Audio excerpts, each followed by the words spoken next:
Վրաստանի կառավարությունը շարունակում է կիրառել միջազգային պատժամիջոցները Եվրամիության հետ սերտ համագործակցությամբ, հայտարարում է տնտեսության փոխնախարարը։ Ըստ Թամար Իոսելյանի, վրացական նավահանգստներում գործում է խիստ վերահսկողական մեխանիզմ, հետևաբար պատժամիջոցների տակ գտնվող նավերը կամ պատժամիջոցներով արգելված գործողությունները չեն սպասարկվում։ Իոսելյանին նշում է, որ Վրաստանի կառավարությունը եվրոպական կառույցներին տրամադրել է ամբողջական տեղեկատվություն, որի արդյունքում Ղուլիևի նավահանգիստը չի ներառվի պատժամիջոցների 20-րդ փաթեթում։ Առաջին հանրային հակամարտություն, թե համակարգային ճգնաժամի նշան։ Նոր ընդդիմադիր դաշինքում նկատվում են տարաձայնություններ։ Ազգային շարժման առաջնորդներից մեկը Պետրե Ցիսկարիշվիլին եւ ֆեդերալիստների առաջնորդ Թամար Չերգոլեիշվիլին սոցիալական ցանցում լեզվակռիվ են ունեցել, համապատասխանաբար լքել են դաշինքը։ Այս կապակցությամբ Միացյալ ազգային շարժումը հայտարարություն է տարածել եւ կոչ է անում բոլոր անդամներին եւ կողմնակիցներին պահպանել համաձայնագրի կանոնները։ Էկոնոմիկայի փոխնախարարի հայտարարությունը վերաբերում էր մի որոշման, որի համաձայն Եվրամիությունը Վրաստանում գտնվող Ղուլիևի նավթային տերմինալը հանեց Ռուսաստանի դեմ պատժամիջոցների 20-րդ փաթեթից։ Պատժամիջոցների հարցերով Եվրամիության հատուկ ներկայացուցիչ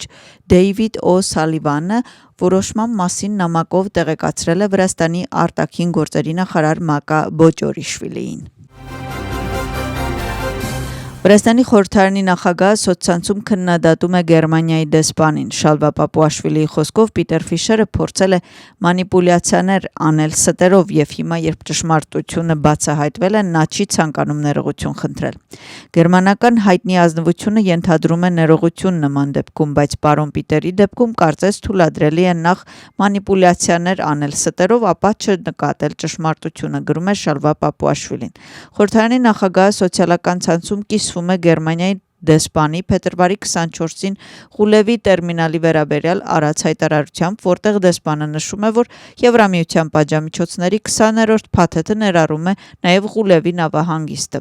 Հիշեցնենք, որ Եվրամիությունը Վրաստանի Ղուլիևի նավթային տերմինալը չի ներառել Ռուսաստանի դեմ պատժամիջոցների 20-րդ փաթեթում։ Եվրամիության պատժամիջոցների հարցերով հատուկ ներկայացուցիչ Դեյվիդ Օ'Սալիվանը համապատասխան որոշման մասին նամակով տեղեկացրել է Վրաստանի արտգործնախարար Մակա Բոճորիշվիլիին։ Արդեն երրորդ օրն է ԵԱՀԿ խորհրդարանական վեհաժողովի պատվիրակությունը շարունակում է իր հանդիպումները Վրաստանում։ Պատվիրակության ներկայացուցիչները արդեն հանդիպել են Վրաստանի արտաքին գործերի նախարարի հետ։ Մինչ այդ նրանք հանդիպել են Վրաստանի նախագահի, ներքին գործերի նախարարի եւ ժողովրդական պաշտպանի հետ։ Նախատեսված է ԵԱՀԿ խորհրդարանական վեհաժողովի պատվիրակության եւ Վրաստանի վարչապետի հանդիպումը։ Պետական անվտանգության ծառայության կողմից Իրանի եւ Վրաստանի վերաբերյալ հրապարակային հայտարարությունների հիման վրա սկսված հետաքննությունը դեռևս քաղաքական գնահատականների առանցքայնում է։ Ընդդիմությունը հետաքննությունը համարում է քաղաքական հետապնդում, վրացական երազանքում ասում են, որ հարցաքննված անձանց հրապարակային հայտարարությունների նպատակը պետության դիտավորյալ վնասելն է, որը քաղաքականության կողմից աջակցվում է եւ ֆինանսավորվում։ Ժամը 12-ին հարցաքննվել է փորձագետ Գիա Խուխաշվիլին եւ Վախտանգ Կապանաձեն, Թինա Խիդաշելին, Գյորգի Կանդելագին եւ Գուբաս Սանիկիձեն նախընտրել են հարցաքննվել դատավորի առջև։ ԱՄՆ-ի պետդեպարտամենտը հրապարակել է աշխարհի տարբեր ճանապարհորդության առաջարկությունների եւ սահմանափակումների վերաբերյալ թարմացված տվյալներ։ Վրաստանը քարտեզի վրա դեռևս ներկայացված է առաջին մակարդակի որպես անվտանգ երկիր, որտեղ ԱՄՆ-ի քաղաքացիներին խորհուրդ է տրվում ճանապարհորդելիս պահպանել ստանդարտ անվտանգության միջոցառումները։ Սակայն նշվում է նաև, որ Աբխազիայի եւ Հարավային Օսիայի օկուպացված շրջանները գտնվում են 4-րդ մակարդակի անվտանգության վրա եւ այդ շրջաններ ճանապարհորդելը արգելված է, քանի որ կա հանցագործության, քաղաքացիական անկարգությունների եւ ականների բարձր ռիսկ։ Այս շրջաններում տեղակայված են Ռուսաստանի զինված ուժերը։ Թբիլիսիի քաղաքային դատարանում տեղի է ունեցել ժամանակն է առաջնորդ Էլեն Խոշտարյայի դատավարությունը, գործը վերաբերում է Կախա Կալաձեի պաստառը վնասելուն, դատավարությանը ինքը Էլեն Խոշտարյան չի մասնակցել, նշենք, որ Խոշտարյան ոչ մի անգամ չի մասնակցել դատավարության, դատավորը դատարանի դահլիճում ընթերցել է նրա դիրքորոշումը, ես չեմ ճանաչում Ռուսաստանի կառավարությունը և հետևաբար չեմ մասնակցում նիստին, Խոշտարյան այս դիրքորոշումը ունի ձերբակալման առաջին իսկ օրվանից։ Այսօրվա նիստում մեղադրանքի կողմը ներկայացրեց իր եզրափակիչ փաստարկները։ Պետական մեղադրանքի կողմի պնդմամբ կատարվել է հանցագործություն, որը հաստատվում է ինչպես տեսաձայնագրություններով, այնպես էլ վկաների ցուցմունքներով։ Դատավարության պնդմամբ դրոայի առաջնորդ գործողություններով վրացական երազանքին պատճառվել է 570 լարի վնաս։ Պաշտպանական կողմը Խոշտարյայի որոշումից հետո հրաժարվել է ներկայացնել իր եզրափակիչ փաստարկները։ Փաստաբանի խոսքով Խոշտարյան այս գործը քրեական գործ չի համարում, հետևաբար այն անվանում է քաղաքական դրդապատճառներով։ Հետևաբար նա նաև հրաժարվում է օգտվել եզրափակիչ խոսք ասելու իրավունքից։ Թբիլիսիի քաղաքային դատարանը որպես խաբման միջոց 5000 լարի գրավ է սահմանել Էլեն Խոշտարյային։ Իրավապահ մարմինների աշխատակիցները նրան ձերբակալել են 2025 թվականի սեպտեմբերի 15-ին, երբ նա հրաժարվել է վճարել գրավը։ Նա մեղադրվում է ուրիշի գույքը վնասելու մեջ, իսկ հանցագործությունը նախատեսում է 1-ից 5 տարի ազատազրկում։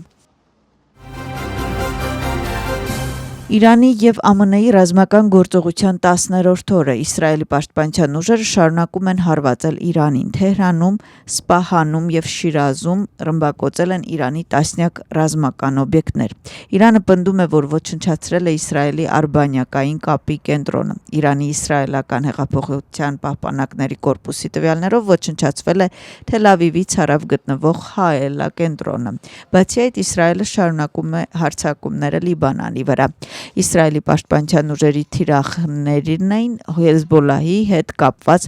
Ալ-Քարաթ Ալ-Հասան ասոցիացիայի օբյեկտները։ Բացի այդ, Իսրայելը կրկին կոչ է արել Լիբանանի հարավում բնակվող բնակչությանը տարհանվել։ Մերձավոր Արևելքում շարունակվող հակամարտության սկզբից ի վեր զոհվել է ավելի քան 1700 մարդ, իսկ վիրավորվել է ավելի քան 1000-ը։ ԱՄՆ-ում գործող մարդու իրավունքների կազմակերպության տվյալներով փետրվարի 28-ից ի վեր Իսրայելի և Ամերիկայի հարձակումների հետևանքով Իրանում զոհվել է 1205 խաղաղ բնակիչ, այդ թվում 994 երեխա։ Լիբանանի վրա Իսրայելի հարձակման հետևանքով զոհվել է 486 մարդ։ Ըստ Եվրոպական խորհրդի նախագահ Անտոնիո Կոստայի մերձավոր Արևելքի պատերազմում միակ հաղթողը Ռուսաստանն է։ Կոստան դրա պատճառը նշում է էներգակիրների գների աճը և Ռուսաստանի կողմից Ուկրաինայի դեմ պատերազմի նկատմամբ ուշադրության նվազումը։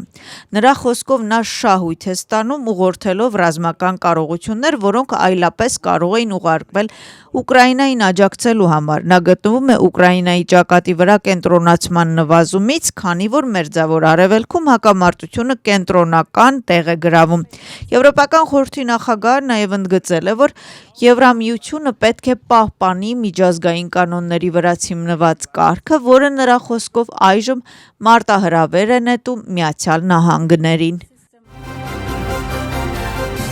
Ուկրաինայի զինված ուժերը գրեթե ամբողջությամբ ազատագրել են Դնեպրոպետրովսկի մարզը, հայտարարել է Ուկրաինայի բանակի գլխավոր շտաբի գլխավոր օպերատիվ վարչության պետ գեներալ-մայոր Ալեքսանդր Կոմարենկոն։ Գեներալ-մայորը նշել է, որ այս հաջողությունների շնորհիվ փետրվարին ազատագրվել է ավելի շատ տարածք, քան կորցրել են։ Կոմարենկոն նաև բացատրել է, որ այն պլանավորված հարձակողական գործողություն էր, որը անցել է բոլոր հաստատման և համակարգման ընթացակարգերը։ Գործողությունը իրականացվել է օդադեսանտային գրոհային զորքերի և տարածքը պաշտպանող մեխանիզմացված բրիգադաների կողմից։ Թբիլիսիում անցկացվող Եվրոպայի բաց պարածանրամարտի առաջնությունը ավարտվեց։ Այսօր տեղի ունեցել ծանրաքաշային մրցաշարը, որտեղ Հակակի Ջինճարաձեն դարձել է Եվրոպայի չեմպիոն, իսկ Գյորգի Լացաբիձեն փոխչեմպիոն։ Ընդհանուր առմամբ մրցաշարում վրացական թիմը նվաճել է 8 մեդալ։ Վրաստանի մայրաքաղաք է այցելել 33 երկրի մոտ 300 ներկայացուցիչ։